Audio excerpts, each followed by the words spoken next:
నమస్తే, నేను నేలకొండ అనిల్ దేశాయ్. ఈరోజు మనము రాష్ట్రీయ స్వయం సేవక్ సంఘ్ ఆర్ఎస్ఎస్ యొక్క శతాబ్ది ఉత్సవాలు వచ్చే సంవత్సరం 2025కు 100 సంవత్సరాలు పూర్తవుతున్న సందర్భంగా సీనియర్ జర్నలిస్టులతో ఒక చర్చాగోష్ఠి కార్యక్రమాన్ని జనగంతో ఏర్పాటు చేయడం జరిగింది.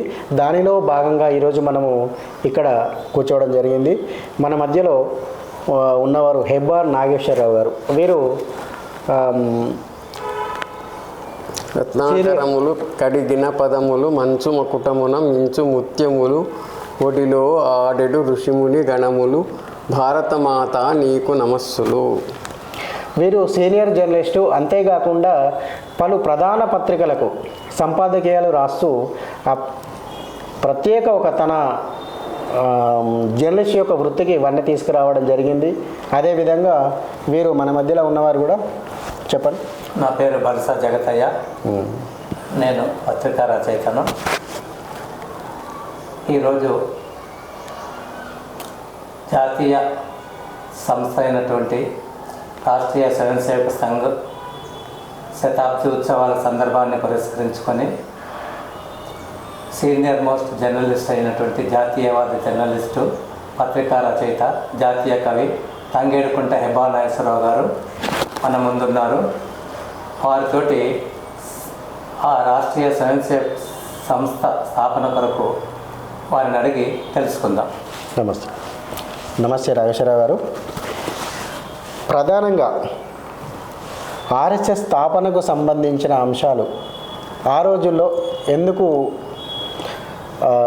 ఆర్ఎస్ఎస్ యొక్క సంస్థను స్థాపించాలనే కోరిక ఎందుకు కలిగింది అన్నాడు, అసలు దాని యొక్క ప్రస్థానం ఏమిటి, స్థాపనకు గల ఉద్దేశాలు ఏమిటి, అప్పుడున్న పరిస్థితులు ఏమిటి, కాస్త వివరించగలుగుతారా? రాష్ట్రీయ స్వయం సేవక సంఘ్ స్థాపన అనేది ఈ సనాతన హైందవ జాతీయ ప్రస్థాన క్రమంలో ఒక ప్రముఖమైన పరిణామం. ఆ రోజుల్లో రాష్ట్రీయ స్వయం సేవక సంఘ స్థాపన జరిగి ఇప్పటికి 99 ఏళ్ళు అయింది.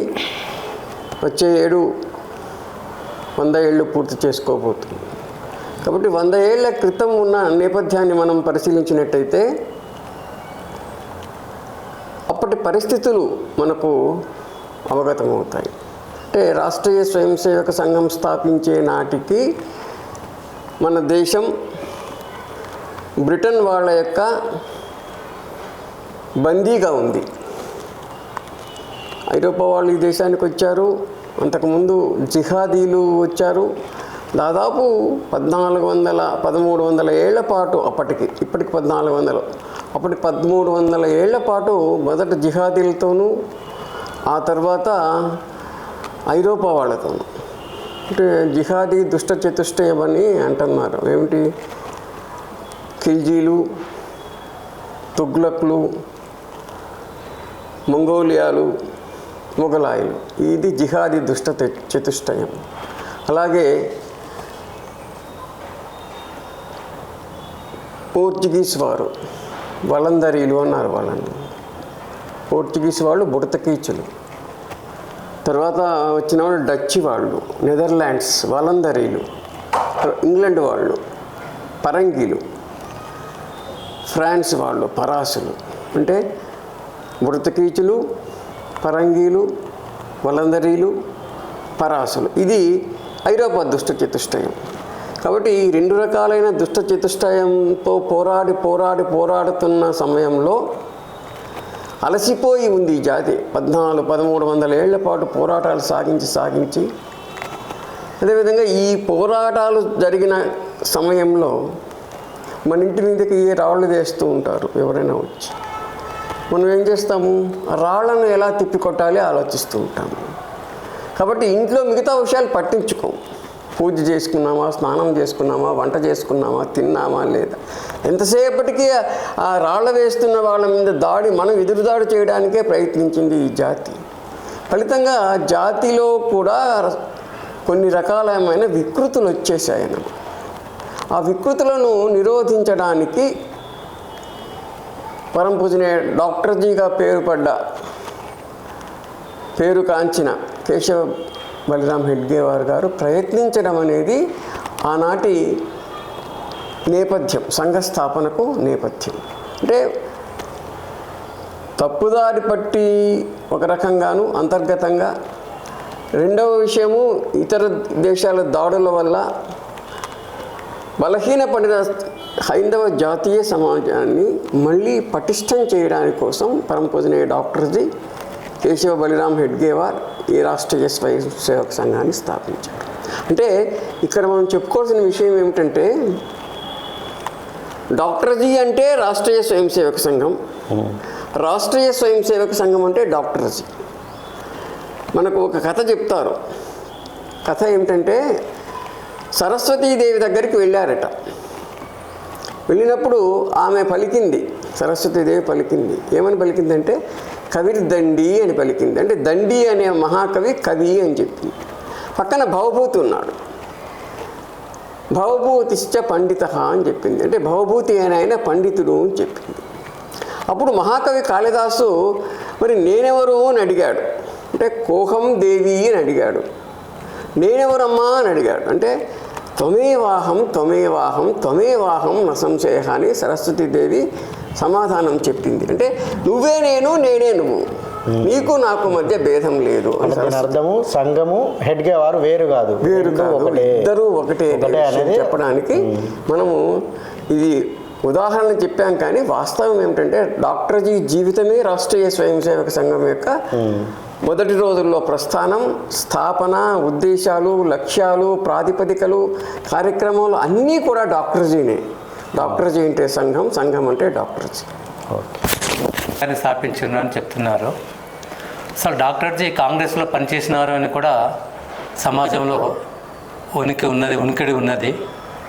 మరి సంఘ స్థాపనకు ముందా, కాంగ్రెస్లో తర్వాత కాంగ్రెస్ ముందులో పనిచేసినాడా అనేదాన్ని కాస్త వివరించండి.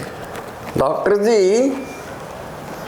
సంఘాన్ని స్థాపించడానికి ముందు అనుశీలన సమితి అని ఒక సాయుధ విప్లవ సమితిలో సంఘర్షణ చేసిన సంస్థలో కూడా భాగస్వామిగా ఉన్నారు. తర్వాత కాంగ్రెస్లో పనిచేశారు. తిలక్ మహాశయునితో కలిసి పనిచేశాడు. పెద్ద పెద్ద వాళ్ళందరూ ఆయనకు బాగా కాంగ్రెస్లో ఆనాడు లాల్ బాల్ పాల్ అని ఉన్నారు కదా, లాలా లజపతి రాయ్, బాల్ గంగాధర్ తిలక్, విపిన్ చంద్రపాల్, వీళ్ళందరితో కలిసి పనిచేశాడు ఆయన. అంతేకాకుండా డాక్టర్జీ మన దేశంలో ఒక పరంపర ఉంది. అది చూసినట్టయితే మనకు డాక్టర్జీ కూడా ఆ పరంపరను ఎలా నిలబెట్టడానికి ఒక భగవంతుని యొక్క వ్యూహంలో భాగంగా డాక్టర్జీ ఎలా పుట్టుకొచ్చాడో మనకు అర్థమవుతుంది. ఉదాహరణకి మన యుగాల యొక్క చరిత్ర చూసినట్టయితే ఈ దేశం అనాదిగా ఒక జాతిగా ఉంది. హిందూ రాష్ట్రం అన్నా, హిందూ జాతి అన్నా, భరత రాష్ట్రం అన్నా, భరత జాతి అన్నా, సనాతన రాష్ట్రం అన్నా, సనాతన జాతి అన్నా, అజనాభం అన్నా, ఇవన్నీ ఒక గంగానదికి ఏ విధంగా రకరకాలైన పేర్లున్నాయో, గంగానది ఆకాశంలో ఉన్నప్పుడు మందాకిని వియద్ గంగా అంటారు. మందాకిని అని పేరు ఆకాశంలో. కిందికి వచ్చినప్పుడు శివుని జటాజూటం నుంచి కింది జాలువారిని భగీరథి నడిపించాడు ఆమెను. హిందూ మతం అనరు, దాదాపుగా సనాతన ధర్మం అంటారు, లేదా ధర్మం అంటారు. సనాతన ధర్మం, మతం వేరు, ధర్మం మాట్లాడారు. మతం వేరు, ధర్మం వేరు. ధర్మంలో అనేక మతాలు భాగాలుగా ఉంటాయి. ధర్మంలో అనేక మతాలు భాగంగా ఉంటాయి. మతం అనేది కేవలం ఒక సంప్రదాయం, పూజా పద్ధతి కానివ్వండి, లేదా ఒక జీవన వ్యవహార పద్ధతిలో పరిమితమైన సంస్కారాలను ఇచ్చేది మతం. కానీ విస్తృతమైంది ధర్మము, విస్తృతమైంది సంస్కృతి. సంస్కృతిలో ఎన్ని మతాలైనా ఉండొచ్చు, ఎన్ని భాషలైనా ఉండొచ్చు, ఎన్ని ప్రాంతాలైనా ఉండొచ్చు, ఎన్ని ఆలోచనలైనా ఉండొచ్చు, కానీ సంస్కృతి ఒక్కటే. అలాగే జాతి కూడా ఒక్కటే. అనేక మతాలు ఉన్నప్పటికీ కూడా జాతి ఒక్కటే.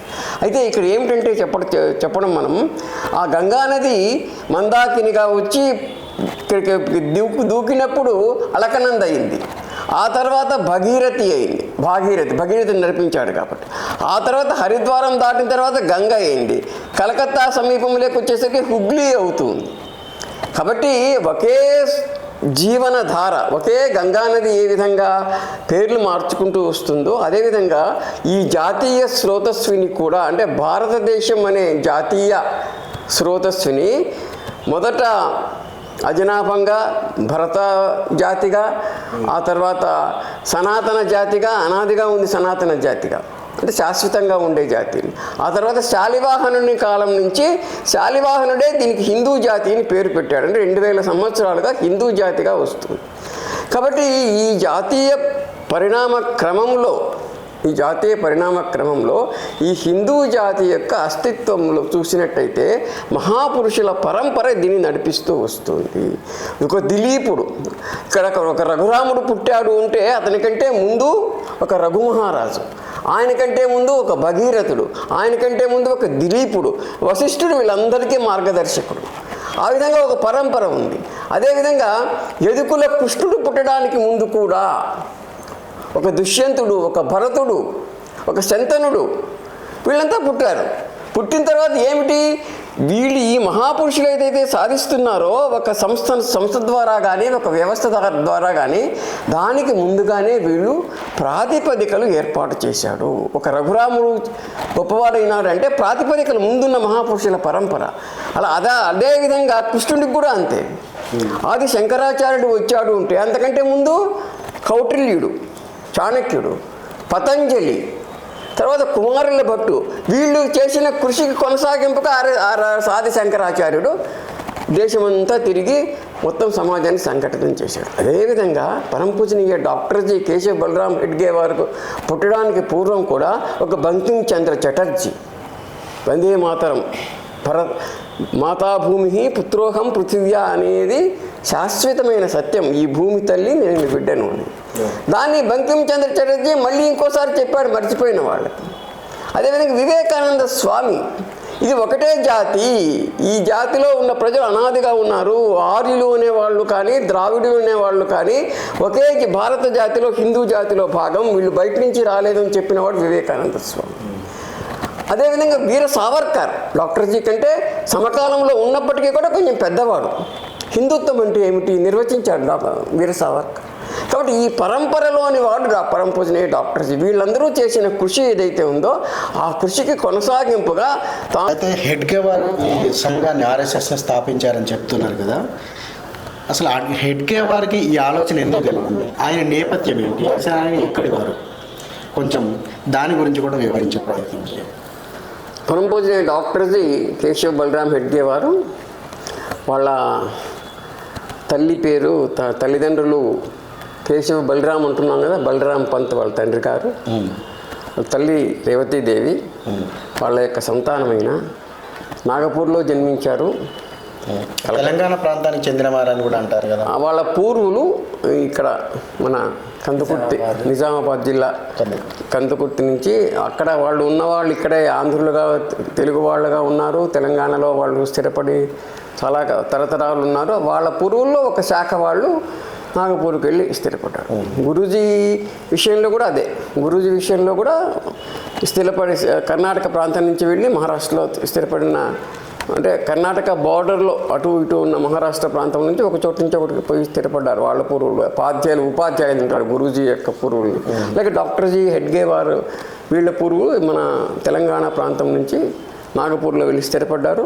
ఆ స్థిరపడిన వంశంలో వాళ్ళు చాలా పేరెన్నిక గల సంస్కారవంతులైన కుటుంబంలో పుట్టాడు ఆయన. చిన్నప్పటి నుంచినే పువ్వు పుట్టగానే పరిమళిస్తుంది అన్నట్టుగా పరమపూజనీయ డాక్టర్ జీ ఆయనకు 8 ఏళ్ల వయస్సు. 8 ఏళ్ల వయస్సులో ఉన్నప్పుడు పాఠశాలల్లో మిఠాయిలు పంచారు. వాళ్ళ పాఠశాలలు ఎందుకు మిఠాయిలు పంచుతున్నారు అంటే, అప్పటికి మన దేశాన్ని దుర్మార్గంగా దురాక్రమించి పాలిస్తున్న ఈ బ్రిటన్ దేశం యొక్క రాణి, విక్టోరియా రాణి యొక్క పరిపాలనకు 60 ఏళ్ళు అయినాయి అని చెప్పి ఇక్కడ మిఠాయిలు పంచారు. అంటే బ్రిటన్ బందిఖానాలో ఏ దేశాలు ఉన్నాయో అన్ని దేశాల్లోనూ వాళ్ళు ఉత్సవాలు చేసుకున్నారు. ఇక్కడ కూడా భారతదేశంలో కూడా విక్టోరియా మహారాణి యొక్క 60 ఏళ్ళ యొక్క ఉత్సవాలు జరిగితే డాక్టర్ జీ పాఠశాలలో ఇచ్చిన మిఠాయిలు చెత్తకొప్పులో పడేశాడు. 8 ఏళ్ళ డాక్టర్స్ అందరూ అడిగారు, ఎందుకు పడేసావు అంటే, ఆమె మనకు రానట్లవుతుంది, మన దేశం భారతదేశం కదా, వాళ్ళది బ్రిటన్ వాళ్ళు, ఇంగ్లాండ్ వాళ్ళు కదా, వాళ్ళు మనం దోచుకొని పోతున్నారు, దోపిడీ దొంగల యొక్క రాని మనకెందుకు రాని అవుతుంది అని చెప్పి మిఠాయిలు పడేశారు. అంటే చిన్న వయసులో కూడా అంత అభిషేక్ వారికి ఆలోచన వచ్చింది, నా దేశం అనే ఆలోచన అంటే మరి అంత 8 ఏళ్ల వయసులో ఎలాంటి అద్భుతం, అది అద్భుతం, అద్భుతం అది. అలాంటి అద్భుతాలు సృష్టిలో ఉన్నాయి, సమాజంలో ఉన్నాయి. కాబట్టి దాన్ని మనం కాదని చెప్పడానికి లేదు, వాస్తవం అది. అదేవిధంగా డాక్టర్జీ పెరిగి పెద్దవాడవుతున్న సమయంలో క్రీస్తు 2006లో అంటే కలియుగం 5008వ సంవత్సరంలో, క్రీస్తు 1906వ సంవత్సరం, కలియుగం ప్రకారం చెప్పాలంటే 5008వ సంవత్సరంలో లాల్ బాల్ పాల్, తిలక్, తర్వాత విపిన్ చంద్రపాలు, లజపతి రాయ్ వీళ్ళందరూ కలిసి స్వదేశీ ఉద్యమం ప్రారంభించారు. ఆ స్వదేశీ ఉద్యమం ప్రారంభించినప్పుడు బంకించంద్ర చటర్జీ రాసిన వందే మాతరం గీతం దానికి ఒక నేపథ్య సంగీతంగానే ఉద్యమ గీతంగా తయారైంది, నడిపించింది, స్ఫూర్తినిచ్చింది. కాబట్టి ఆ ఉద్యమ స్ఫూర్తినిచ్చినప్పుడు బ్రిటన్ ప్రభుత్వం ఈ వందే మాతరం గీతాన్ని, నినాదాన్ని నిషేధించాడు. ఆ నిషేధించినప్పుడు డాక్టర్జీ పాఠశాలలో చదువుతున్నాడు. అంటే డాక్టర్జీ పుట్టింది ఎప్పుడు? కలియుగం 4991 సంవత్సరం, కలియుగం 4991, అంటే క్రీస్తు ప్రకారం 1889వ సంవత్సరం. 89లో పుట్టిన డాక్టర్జీకి 2006 నాటికి ఎంత వయసు ఉంటుంది? 19 ఏళ్ళు. 19 ఏళ్ళ డాక్టర్జీ తమ విద్యార్థులందరినీ వందే మాతరం నినాదంతో స్ఫూర్తినిచ్చారు.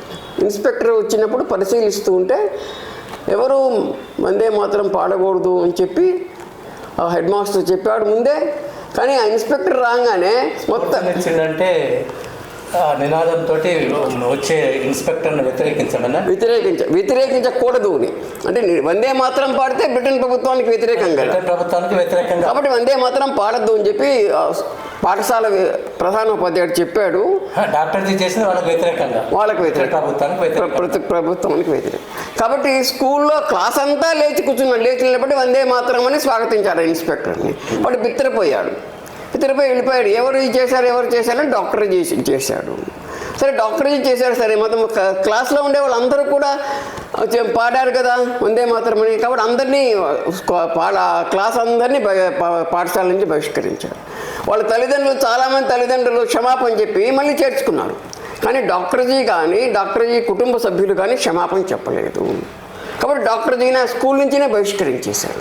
రకంగా చెప్పాలంటే తల్లిదండ్రుల యొక్క పరంపర డాక్టర్జీ డిఎన్ఏలో ఉన్నది. అంతే, అది మహాపురుషులు చెప్పాం కదా ఇంతకుముందే. బంకించంద్ర చటర్జీ, వివేకానంద స్వామి, వీర సావర్కర్, ఈ పరంపరలోని వాడు డాక్టర్జీ. కాబట్టి ఆ జాతీయ తత్వము అనేది, అస్తిత్వం అనేది ఆయన నరాల్లో ఉంది, ఆయన జీవన విధానంలో చిన్నప్పటి నుంచి ఉంది. మనం పువ్వు పుట్టకనే పరిమళిస్తుంది అంటాం కదా, అలా పువ్వు పుట్టగానే పరిమళించాడు. మన విక్టోరియా రాణి మిఠాయిలు వద్దన్నాడు, వందే మాతరం స్ఫూర్తినిచ్చాడు. అంతేకాకుండా డాక్టర్జీ ఆ రోజుల్లో స్వదేశీ దుకాణాలు తెరిపించాడు చాలామంది చేత, స్ఫూర్తినిచ్చి. ఆ దుకాణాలు తెరిచిన తర్వాత ఆ దుకాణాల్లో ఈ స్వదేశీ వస్త్రాలు అమ్మడము, అలాగే విదేశీ వస్త్రాలను తగలబెట్టడము, ఈ కార్యక్రమాలన్నింటిలో డాక్టర్జీ చురుగ్గా పాల్గొన్నాడు. అంటే ఆర్ఎస్ఎస్ స్థాపించక ముందే కాంగ్రెస్లో ఉన్నప్పుడు చేసిన పని, కాంగ్రెస్లోకి రాలేదు అంటే కాంగ్రెస్ వాళ్ళు చేసిన పని. ఆజాద్ కూడా అదే వచ్చింది కదా, ఏమని స్వదేశీ ఉద్యమంలో.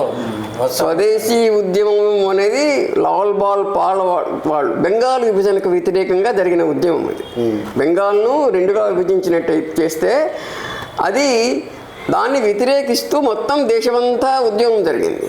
ఆ ఉద్యమంలో బంకిం చంద్ర చటర్జీ రాసిన వందే మాతరం గీతాన్ని వీళ్ళు పాడారు. పాడితే దానివల్ల ఏమైందంటే చివరికి ఆ వందే మాతరం గీతాన్ని జిహాదీ స్వభావం కలిగిన ముస్లిం లీగ్ వాళ్ళు వ్యతిరేకించారు కూడా. అయినప్పటికీ ఉద్యమం విజయవంతమైంది, బెంగాల్ విభజన రద్దయిపోయింది. అప్పటికి డాక్టర్జీ ఇంకా విద్యార్థి, అనుశీలన సమితిలోనూ చేరలేదు, అప్పటికి కాంగ్రెస్లోనూ చేరలేదు, ఇంకా చదువుతూ ఉన్నాడు. ఈ ఇంటర్మీడియట్ అయిపోయిన తర్వాత డాక్టర్జీ వెళ్ళి కలకత్తాకు వెళ్ళి చదివాడు. అనుశీలన సమితి అని మీరు అంటున్నారు కదా, అది తీవ్రవాద సంస్థ అని సమాజంలో ఒక నెపం ఉన్నది, దానిపైన మీ అభిప్రాయం ఏంటి? డాక్టర్జీ ఆలోచన విధానం ఏమిటంటే చాలా విశిష్టమైన అంటే దాదాపు 1000 ఏళ్ళకోసారి మహాపురుషులు పుడతారంటారు కదా, అటువంటి మహాపురుషుడు డాక్టర్జీ లక్ష్యం ఏమిటి, ఉద్దేశం ఏమిటి, కార్యక్రమం ఏమిటంటే కేవలం భారతదేశానికి బ్రిటన్ వాళ్ళ నుంచి విముక్తి సాధించడం మాత్రమే కాదు, బ్రిటన్ నుంచి కానీ ఐరోపా నుంచి కానీ భారతదేశానికి విముక్తి సాధించడం అన్నది ఒక భాగం, ఒక అంశం, ఒక శకలం. మరి సకలం ఏమిటి, హోల్ ఏమిటి అన్నప్పుడు ఈ జాతీయమైన అస్తిత్వాన్ని పరిరక్షించి పరిపోషించి పెంపొందించి భావితరాలకు అందించడం అన్నమాట. అంటే జిహాదీలు రాకముందు ఈ దేశం ఉంది, ఈ జాతి ఉంది. జిహాదీలు వచ్చిన తర్వాత 800 ఏళ్ళు జిహాదీలు ధ్వంసం చేసిన తర్వాత కూడా ఈ జాతి, ఈ రాష్ట్రం ఉంది. ఇంగ్లీష్ వాళ్ళు అంటే ఇంగ్లీష్ వాళ్ళు మాత్రమే కదా, ఐరోపా వాళ్ళు అప్పటికొచ్చి దాదాపు 400 ఏళ్ళు వాళ్ళు నాలుగు రకాలైన ఐరోపా వాళ్ళు వచ్చి ఇక్కడ కొల్లగొట్టిన తర్వాత, ఇక్కడ వాళ్ళు ఆధిపత్య సమరాలు సాగించిన తర్వాత అప్పుడు ఈ దేశం ఉంది. కాబట్టి ప్రధానమైనది ఏంటి, ఈ దేశం యొక్క మౌలిక అస్తిత్వం ఏమిటి, ఈ మౌలిక అస్తిత్వాన్ని మనం రక్షించుకున్నట్టయితే, దీన్ని పోషించుకున్నట్టయితే, దీన్ని పెంపొందించుకున్నట్టయితే స్వాతంత్రం వస్తుంది. స్వాతంత్రం అనేకసార్లు వచ్చింది ఈ దేశానికి, అనేకసార్లు పోయింది కూడా. కాబట్టి స్వాతంత్రం రావడం, స్వాతంత్రం కోసం మళ్ళీ పోరాడడం అనేది అనేక పోరాటాలు జరుగుతూనే ఉన్నాయి ఈ దేశంలో. ఛత్రపతి శివాజీ కంటే ముందు జరిగాయి, ఎవరు, రాణా ప్రతాప్ లాంటి వాళ్ళు. అంతకు పూర్వం కూడా జరిగాయి, సంగ్రామ సింహుడు వాళ్ళు ఉంటే వాళ్ళు జరిగాయి. అలాగే పంజాబ్లో జరిగాయి, సోమనాథ్లో జరిగాయి, అన్ని దేశంలో అన్ని చోట్ల. భక్తియార్ ఖిల్జీ అనేవాడు వచ్చి ఇక్కడ నలంద విశ్వవిద్యాలయాన్ని ధ్వంసం చేస్తే వాడిని టిబెట్ సరిహద్దుల్లో మట్టు పెట్టారు హిందువులు, ఈ జాతీయులు. కాబట్టి ఈ విధంగా అనేక రకాలైన పోరాటాలు జరుగుతున్నాయి. స్వాతంత్రం వస్తుంది, పోతుంది, మళ్ళీ వస్తుంది. కాబట్టి ఇది కాదు ముఖ్యం. ఈ జాతీయమైన మౌలిక అస్తిత్వం పదిలంగా ఎలా ఉంచాలి, ఈ జాతి అనేది ఇది మా జాతి, ఇది మా భూమి, ఇది మా సంస్కృతి అనే భావన మన జీవన వ్యవహారంలో ఒక నిహితమైపోయినట్టయితే, నిహితమైన సంస్కారం అయినట్టయితే ఈ దేశానికి మళ్ళీ స్వాతంత్రం పోయే అవకాశం లేదు, ఎవడో వచ్చే అవకాశం కూడా లేదు. కాబట్టి అనుశీలన సమితిలో డాక్టర్జీ పనిచేసినప్పుడు సాయుధ సమరం, అది అనుశీలన సమితి వాళ్ళు ఆయుధాలతో బ్రిటన్ వాళ్ళకు వ్యతిరేకంగా పోరాడారు. నిజంగా స్వాతంత్ర సమర చరిత్ర చూసినట్టయితే పోర్చుగీస్ వాళ్ళు వచ్చినప్పటి నుంచి నేతాజీ సుభాష్ చంద్రబోసు స్వాతంత్రం కొన్ని ప్రాంతాలకు సాధించి ప్రభుత్వాన్ని ఏర్పాటు చేసే వరకు 445 ఏళ్ల కాలంలో సాయుధ సమరం జరిగింది ఈ దేశంలో. చివరి 50 ఏళ్లలో అహింసాయుతమైన సమరం జరిగింది. కాబట్టి అహింసాయుతంగా పోరాటం చేస్తున్నామా, ఆయుధాలు పట్టుకొని పోరాడుతున్నామా అనేది వేరే విషయం. అదే లక్ష్యం ఏం కావాలి, ఈ దేశం యొక్క, ఈ జాతి యొక్క మౌలికమైన తత్వం నాశనం కాకూడదు, ఇది పరిరక్షింపబడాలి. ఇది పరిరక్షింపబడాలి అంటే ఆ సాయుధ సమరం ద్వారా వచ్చే స్వాతంత్రం వల్ల కానీ, లేదా ఉద్యమం వల్ల, అహింస సత్యాగ్రహ ఉద్యమం వల్ల వచ్చే స్వాతంత్రం కానీ, అవి కేవలం తాత్కాలికమైన లక్ష్యాలు మాత్రమే అవుతాయి. కాబట్టి తాత్కాలికమైన లక్ష్యాలు సాధించడం ముఖ్యమా, శాశ్వతమైన జాతీయమైన ప్రాతిపదికపై ఉన్న లక్ష్యాన్ని నిలబెట్టడం ముఖ్యమా అనేది డాక్టర్జీ ఆలోచించి ఈ దేశం యొక్క మౌలిక అస్తిత్వాన్ని రక్షించుకోవాలి. మౌలిక అస్తిత్వాన్ని రక్షించుకోవాలంటే ఇది హిందూ జాతి అనే ఒక అవగాహన, ఇది హిందూ జాతీయ సంస్కృతి అనేది మన జీవన విధానంలో ఎంతవరకు రక్షింపబడుతుంది. అది చెయ్యాలంటే ఆ సాయుధ సమరం వల్ల సాధ్యం కాదు, ఈ సత్యాగ్రహ ఉద్యమం వల్ల కూడా కాదు. కాబట్టి డాక్టర్జీ రాష్ట్రీయ స్వయం సేవక సంఘం ద్వారా సంఘటనా మార్గాన్ని ఎంచుకున్నాడు. అంటే ఇప్పుడు అనుశీలన సమితిలో పనిచేసిండు, కాంగ్రెస్లో పనిచేసిండు, ఈ 2 లక్ష్యాలు కూడా సాధించలేదు అనే ఉద్దేశంతో ఆర్ఎస్ఎస్ని స్థాపించిండు అని. లక్ష్యాలంటే స్వాతంత్రం కావడం అనేది, తేవడం అనేది తాత్కాలిక లక్ష్యంలో ఒక భాగం, అది ఒక సకలంలో ఒక శకలం మాత్రమే స్వాతంత్రం రావడం అనేది. స్వాతంత్రం వచ్చిన తర్వాత మళ్ళీ పోకుండా ఎలా ఉండాలి. అంతేకాదు స్వాతంత్రం వచ్చినా రాకపోయినా మన యొక్క హిందుత్వం యొక్క అస్తిత్వాన్ని ఈ జాతీయులు ఏ విధంగా రక్షించుకోవాలి. స్వాతంత్రం వస్తుంది ఎప్పుడో ఒకసారి, దొంగ ఇంటికి వచ్చిన తర్వాత వాడు ఎప్పుడో పోక తప్పదు. కానీ దొంగ పోయిన తర్వాత మన పరిస్థితి ఏంటి, దొంగ ఉన్నప్పుడు మన పరిస్థితి ఏమిటి, దొంగ ఉన్నప్పుడు కూడా మనం ఈ ఇంటి వాళ్ళనే స్పృహ మనకు ఉండాలి, దొంగ వెళ్ళిన తర్వాత కూడా మనం ఈ ఇంటి వాళ్ళు మనం అనే స్పృహ ఉండాలి. కాబట్టి ఈ స్పృహ ఏమిటి, ఈ మౌలిక అస్తిత్వం ఏమిటి అంటే అది హిందూ జాతీయ తత్వం. హిందూ జాతీయ సంస్కృతి. కాబట్టి ఇది హిందూ జాతి అనే విషయాన్ని ప్రజలను మర్చిపోయిన వాళ్ళందరికీ గుర్తు చేయడానికి రాష్ట్రీయ స్వయం సేవక సంఘాన్ని డాక్టర్ వారు ఆర్ఎస్ఎస్ అనే సంస్థను, స్వచ్ఛంద సంస్థను స్థాపించారు. అంటే ఈ సంఘ నిర్మాణం ఎలా ఉంటుంది, ఈ సంఘం యొక్క కార్య పద్ధతి ఏమిటి, ఆ సంఘం ఎలా పనిచేస్తుంది, అసలు శాఖల్లో ఏం నేర్పుతారు, దీనికి సంబంధించిన వివరాలు కూడా మీ దగ్గర నుంచి తెలుసుకోవాలని కోరుతున్నాను. అంటే ఈ ప్రశ్న చాలా మౌలికమైన ప్రశ్న. అంటే ఇది హిందూ జాతి, అనాదిగా ఒకే జాతిగా ఉంది, ఒకే సంస్కృతిగా ఉంది. ఎన్ని మతాలు ఉన్నప్పటికీ కూడా జాతి మాత్రం ఒకటే, ఎన్ని ప్రాంతాలు ఉన్నప్పటికీ జాతి మాత్రం ఒకటే. అంటే మనకు చరిత్ర చూసినట్టయితే కలియుగం ప్రారంభం నుంచి కూడా 11 రాజవంశాల వాళ్ళు మొత్తం భారతదేశాన్ని పరిపాలించారు. 56 రాజ్యాలతో కూడిన భారతదేశాన్ని సమీకృతమైన రాజ్యాంగ వ్యవస్థ ఈ దేశంలో ఉండేది. అది కలియుగంలో 3800 ఏళ్ల పాటు 11 రాజవంశాల వాళ్ళు ఈ సమీకృతిని సాధించి మొత్తం భారతదేశాన్ని ఒకటిగా ఉంచగలిగారు. అయితే ఎందుకు ఉంచగలిగారు అంటే మనకు సహజంగానే ఇది ఒక జాతి. హిమాలయ సమారంభం యావద్ సరోవరం తందేవ నిర్మితం దేశం హిందుస్థానం ప్రచక్షతే ఉత్తరం యత్ సముద్రస్య హిమాద్రిశ్చైవ దక్షిణం వర్షం తద్భారతం నామ భారతీ యత్ర సంతతి. ఇవన్నీ ఎక్కడ చెప్పారు, ఎవరు చెప్పారు? ఇంగ్లీష్ దేశం పుట్టకముందు, ఇంగ్లాండ్ వాడు పుట్టకముందు కొన్ని కోట్ల సంవత్సరాలుగా యుగాలుగా ఇది వాస్తవమైనది. అంటే హిమాలయాల నుంచి సముద్రం వరకు, అటు గాంధారం నుంచి ఇటు బర్మా వరకు ఒకే జాతిగా ఉంది. మరి ఈ జాతి పేరు ఇంతకుముందే చెప్పాం కదా, ఈ జాతి పేరు మార్చుకొని ఉండొచ్చు, కానీ జాతి ఒకటే, జాతీయత ఒకటే. చివరిలో శాలివాహనుడు ఏం చేశాడంటే మొత్తం విదేశాల నుంచి వచ్చి ఇక్కడ దోచుకొని పోతున్న వాళ్ళని తిప్పికొట్టి సరిహద్దులు ఏర్పాటు చేశారు. వాళ్ళ గుణపాఠం చెప్పి బాగా అణిచివేశారు విదేశీయుల్ని. కానీ ఆ దేశాలకు పోయి మళ్ళీ ధ్వంసం చేయలేదు మన వాళ్ళు. మన భారతీయులు ఎప్పుడు కూడా మనం ఆత్మరక్షణ మాత్రమే చేసుకున్నారు, కానీ వేరే దేశాలకు పోయి జయించుతాము లేదా ధ్వంసం చేస్తామనే కోరిక మనకి ఎప్పుడూ లేదు. అందువల్ల ఆయన సరిహద్దు ఏర్పాటు చేసి ఈ సరిహద్దుకు తూర్పుగా ఉండేదంతా హిందుస్థానము, సరిహద్దుకు పడమట ఉండేదంతా కూడా మ్లేచ్ఛస్థానం అని చెప్పి మనకు జాతీయ చరిత్ర అంటే ఏంటి? పురాణాలు, మహాభారతము, రామాయణం ఇవన్నీ చరిత్రలే మనకు. ఇంగ్లీష్ వాళ్ళు పుట్టకముందు నుంచి ఈ చరిత్ర ఉంది మనకు. ఐరోపాలో సంచార జాతులుగా ఉన్నారు కలియుగంలో అనేక శతాబ్దుల పాటు వాళ్ళు. కలియుగంలో అనేక శతాబ్దుల ఇక్కడ పుష్యమిత్రుడు వచ్చేంత వరకు కూడా ఆ దేశాల్లో అసలు వ్యవస్థలే లేవు. అంటే కలియుగంలో 1800 ఏళ్ళు గడిచేంత వరకు కూడా ఐరోపాకు ఒక వ్యవస్థ లేదు. తర్వాతనే గ్రీకు సంస్కృతి అవన్నీ వచ్చాయి. అక్కడ మనకు పశ్చిమ సరిహద్దుకు పక్కనే ఉన్న పారసీకం ఉంది, ఆ పారసీక దేశం ఉంది. అలాగే ఈజిప్ట్ ఉంది, ఈజిప్ట్ ఉంది.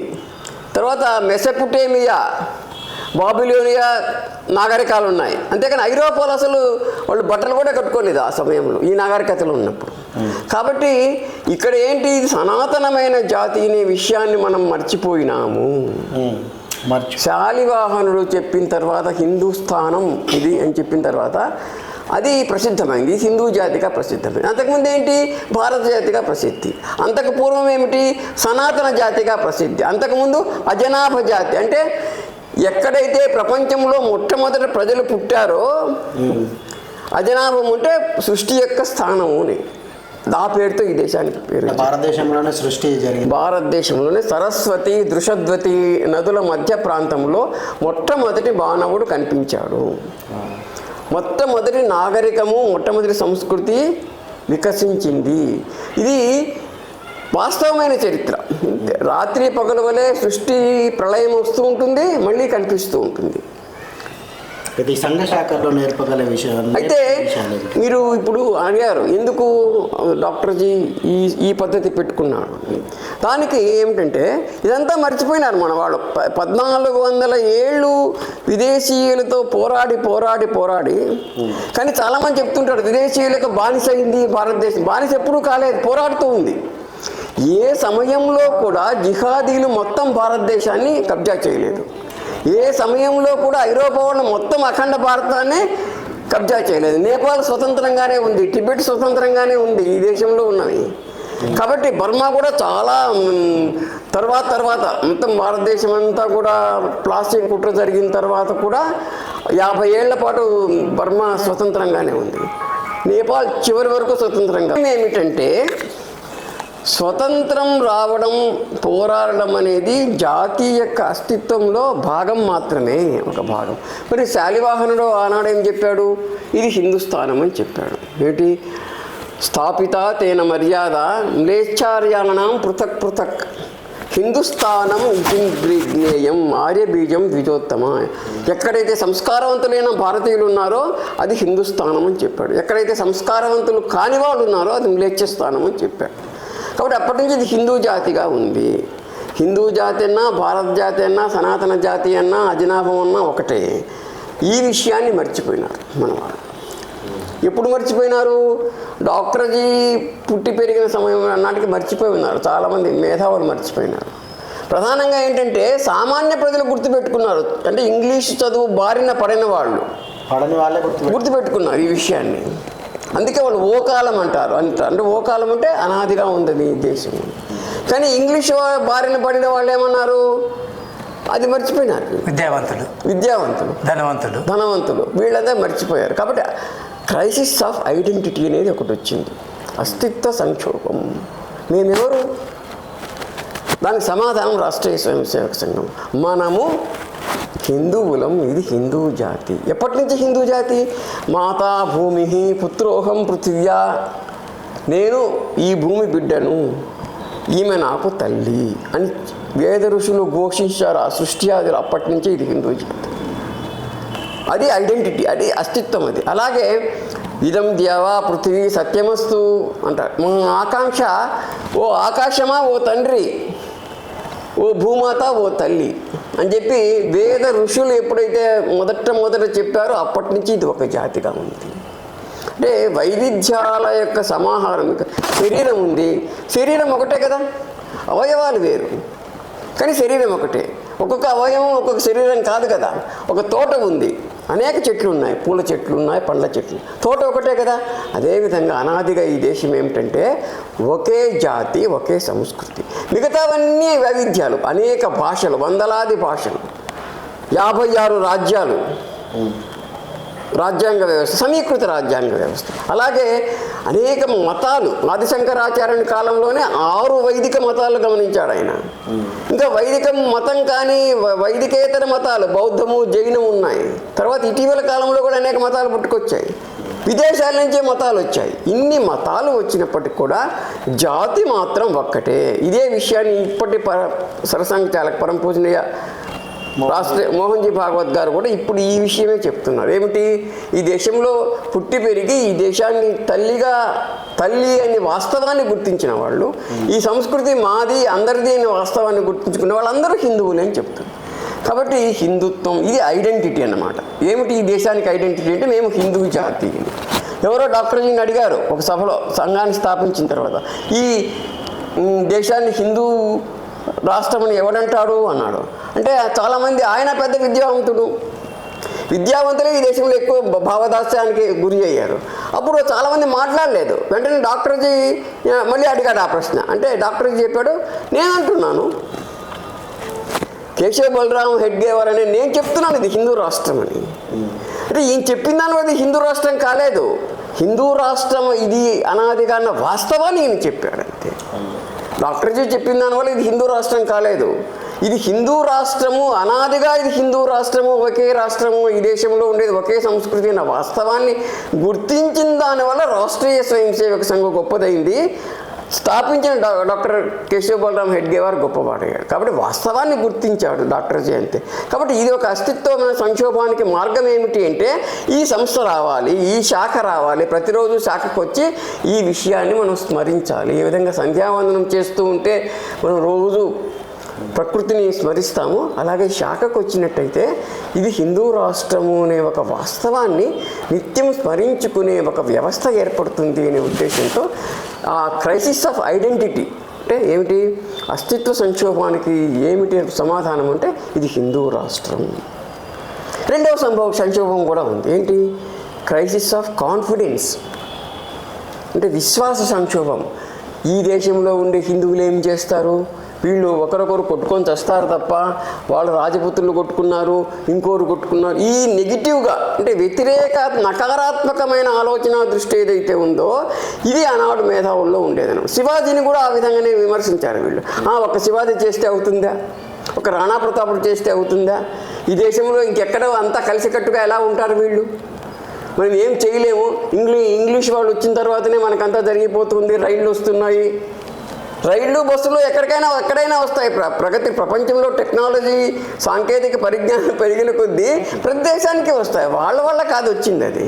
ఆ విషయాన్ని గుర్తుంచుకుని ఇంగ్లీష్ వాళ్ళు వచ్చిన తర్వాత ఈ దేశం అంతా ఒకటైంది అని చెప్పి ఒక భ్రమకు గురైన వాళ్ళు ఒక పరాజయ భావానికి, అంటే క్రైసిస్ ఆఫ్ కాన్ఫిడెన్స్, మేమేం చేయలేము, వాళ్ళే పరిపాలకులు, మనం పరిపాలితులుగానే ఉండాలి, మనం ప్రజలుగానే ఉండాలి అనే ఒక దౌర్భాగ్యమైన మానసిక ప్రవృత్తికి ఏమిటి అంటే నేనొక్కడైనా ఏమైనా చేస్తాను, నేనొక్కడేం చేస్తాను అనే పరాజయ భావం నుంచి నేనొక్కడైనా ఏదో కొంత చేస్తాను అనే తత్వాన్ని పురికొల్పినవాడు, అంటే మళ్ళీ పునరుద్ధరించిన వాడు పరంపూజనీయ డాక్టర్జీ. 5 మంది అయినా సరే మేము ఈ రాష్ట్రాన్ని హిందూ రాష్ట్రం అన్న విషయాన్ని చెప్తాము, ఈ హిందూ రాష్ట్రం యొక్క అస్తిత్వానికి మేము రక్షకులుగా ఉంటాము, మళ్ళీ పరిరక్షిస్తాము అని చెప్పడానికి సమాధానం కూడా శాఖ అయింది. క్రైసిస్ ఆఫ్ కాన్ఫిడెన్స్ ఒకటి, క్రైసిస్ ఆఫ్ ఐడెంటిటీ ఒకటి, 3వ క్రైసిస్ కూడా ఉంది, 3వ సంక్షోభం కూడా ఉంది, క్రైసిస్ ఆఫ్ క్యారెక్టర్. ఎంత భయంకరమైన దిగజారిపోయారు విద్యావంతులు అంటే వాళ్ళకు ఊడికం చేయడానికి సిద్ధపడ్డారు. విదేశీయులకు, అంతకుముందు జిహాదీలకు కూడా ఊడికం చేసింది ఎవరు, ఇక్కడ పుట్టి భరతవాద బిడ్డలని మనం నమ్ముతున్న వాళ్ళకు ఊడికం చేశారు. ఆ ఊడికం చేయడంలో భాగంగా రకరకాలమైన వికృతులు వీళ్ళ జీవన విధానాల్లో వచ్చేసాయి. ఉదాహరణకి కొందరిళ్లలో బ్రిటన్ వాళ్ళ యొక్క నాణ్యాన్ని పూజిస్తూ ఉంటారు, వెండి నాణ్యం అని, బ్రిటన్ వాళ్ళు వేసిన వెండి నాణ్యం. ఒకవైపున కింగ్ జార్జ్ బొమ్మ ఉంటుంది, ఒకవైపున మామూలుగా రూపాయి విలువ ఉంటుంది. అదేంటి వీళ్ళు, ఆయన చక్రవర్తి కదా, కింగ్ జార్జ్ చక్రవర్తి కదా. డాక్టర్జీ 1925 క్రీస్తు ప్రకారం ఈ సంఘాన్ని స్థాపిస్తే అంతకు పూర్వం ఈ వెండి నాణాలు వచ్చాయి. వీళ్ళు పూజ చేసేవాళ్ళు, బడి కట్టుకొని పూజ చేసేవాళ్ళు సైతం ఆ వెండి నాణ్యాన్ని తీసుకొచ్చి దేవతార్చనలో పెట్టుకునేవాళ్ళు. ఏమిటంటే నా విష్ణు పృథ్వీపతి కదా, పృథ్వీపతి కాని విష్ణువు కానివాడు పృథ్వీపతి కాడు, కాబట్టి వాడు పృథ్వీపతి అయినాడు, కాబట్టి విష్ణుదేవుని యొక్క అంశ కింగ్ జార్జి అని హిందువుల మానసికత అని ఈ దేశంలో ఉండేవాడు. చాలామంది అడిగారు, అప్పుడు డాక్టర్జీ కూడా అడిగాడు. డాక్టర్జీ ఒక ఇంట్లో అడిగాడు, ఏంటి మీ ఇంట్లో ఇన్ని పెట్టుకున్నాడు అంటే, అవును ఆయన చక్రవర్తి కాబట్టి పెట్టుకున్నాము, విష్ణు సమానుడు కదా. అంటే ఈ విధమైన సంస్కారరహితమైన చిత్తవృత్తి ఇది ఎప్పుడైతే వచ్చిందో అవినీతి, ఆర్థికపరమైన అవినీతి, మానసికమైన అవినీతి, ఒకరినొకరుకు దోచుకోవడము, ఇవన్నీ వచ్చేసాయి దేశం. ఇది ఏమైంది, సౌశీల్య సంక్షోభమైంది అన్నమాట. అప్పుడు డాక్టర్జీ చెప్పాడు, అరే ఛత్రపతి శివాజీని పూజించవచ్చు కదా మీరు కావాలనుకుంటే. ఛత్రపతి శివాజీ ఏముంది, చిన్న రాజ్యానికి ప్రభువు. ఈ మానసిక ప్రవృత్తి ఎలా పోవాలి అంటే దానికి ఈ సౌశీల్య సంక్షోభం నుంచి మనం బయటపడాలి అంటే మన దేశం ఎంత గొప్పది, మన జాతి ఎంత గొప్పది, ఎంత చరిత్ర ఉంది, ఈ విషయాలను శాఖ ద్వారా సమాజానికి చెప్పాలి. శాఖలో రోజు దీన్ని స్మరించడం ద్వారా మన గొప్పతనం ఎంతది, మన పూర్వులు ఎంతటి గొప్పవాళ్ళు, ఈ విషయాలని చెప్పిన తర్వాత సంస్కార సంక్షోభం నుంచి మనం బయటపడ్డాము. ఆ రూపాయిని కూడా తీసి బయటపడేశారు. శాఖకు వచ్చిన తర్వాత కొంత స్వయం సేవకులు, అరే జార్జి గారిని మనం ఎందుకురా పూజించేది అని బయటికి పడే. అంటే ఈ విధంగా ఒక సౌశీల్య సంక్షోభం నుంచి కూడా బయటపడడానికి కారణం ఏమిటంటే రాష్ట్రీయ స్వయం సేవక సంఘ శాఖ. చివరిగా క్రైసిస్ ఆఫ్ ఆర్గనైజేషన్, అంటే సంఘటన సంక్షోభం కూడా ఈ దేశంలో ఉంది. 5 మంది ఏం చేస్తారులే, మళ్ళీ ఇంకో 5 మందిని కలుపుకోమని చూస్తాము, ఇక్కడ సంఘటన ఎక్కడుంది, ఈ దేశంలో ఐకమత్యం ఎక్కడుంది అని చెప్పి ఒక నకారాత్మకంగా పూర్వం ఎవరు ఐకమత్యం లేరు అవన్నీ చెప్పుకుంటూ వచ్చేవాళ్ళు. శివాజీని వ్యతిరేకించిన వాళ్ళు హిందువులు, రాణా ప్రతాప్ని వ్యతిరేకించిన వాళ్ళు హిందూ. మీకు ఐకమత్యం ఎక్కడ ఉందండి? ఐకమత్యం ఉంది, నేను చూపిస్తాను. సంఘటన చేసి చూపిస్తాను. కాబట్టి ఈ 4 రకాలైన సంక్షోభాలు, అస్తిత్వ సంక్షోభం, విశ్వాస సంక్షోభం, సౌశీల్య సంక్షోభం, సంఘటనా సంక్షోభం. సంఘటనా సంక్షోభానికి మందు విరుగుడు ఏమిటి అంటే ప్రతిరోజు వచ్చి కలవాలి.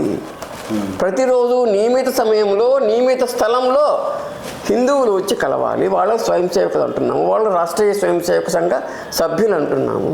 వాళ్ళు వచ్చి కలవాలని. కలయిక వల్లనే సంగచ్చద్దం సంవదద్దం, కలయిక వల్లనే మొత్తం సృష్టి అంతా కూడా నిలిచి ఉంది. కలయిక వల్లనే ప్రకృతి నిలిచి ఉంది. వాయువు, అగ్ని, ఆకాశం, భూమి, పంచభూతాలు, నీరు ఇవన్నీ కలిసి ఉంటేనే కదా ప్రకృతి అవుతుండేది. సహజంగా ప్రకృతిలో ఉన్నప్పుడు సమాజంలో ఎందుకు ఉండదు? అది సమాజం ప్రకృతిలో భాగమే కదా. కాబట్టి ఈ వాస్తవం ఆధారంగా ప్రతిరోజు శాఖ జరగాలి. శాఖ జరిగినట్టయితే హిందువులు 1, 2, 3, 4, 100 మంది శాఖలు వచ్చినట్టయితే మేమంతా ఈ రాష్ట్రానికి చెందిన వాళ్ళం, మాది ఈ హిందూ రాష్ట్రము, మేము ఈ భరతమాత బిడ్డలం. 2 ప్రధానమైన విషయాలు. మేము ఈ భరతమాత బిడ్డలం, మాతాభూమి. రెండవది, మేము ఈ సంస్కృతికి వారసులం, ఈ జాతీయ తత్వానికి, ఈ జాతికి మేము వారసులం, ఈ జాతీయలో అంగాలం మేము. అందుకే మనం హిందూ రాష్ట్రాంగభూత అంటారు. రాష్ట్రీయ స్వయం సేవక సంఘ ప్రార్థనలో దేవుణ్ణి ప్రార్థిస్తూ ఏమంటున్నారు?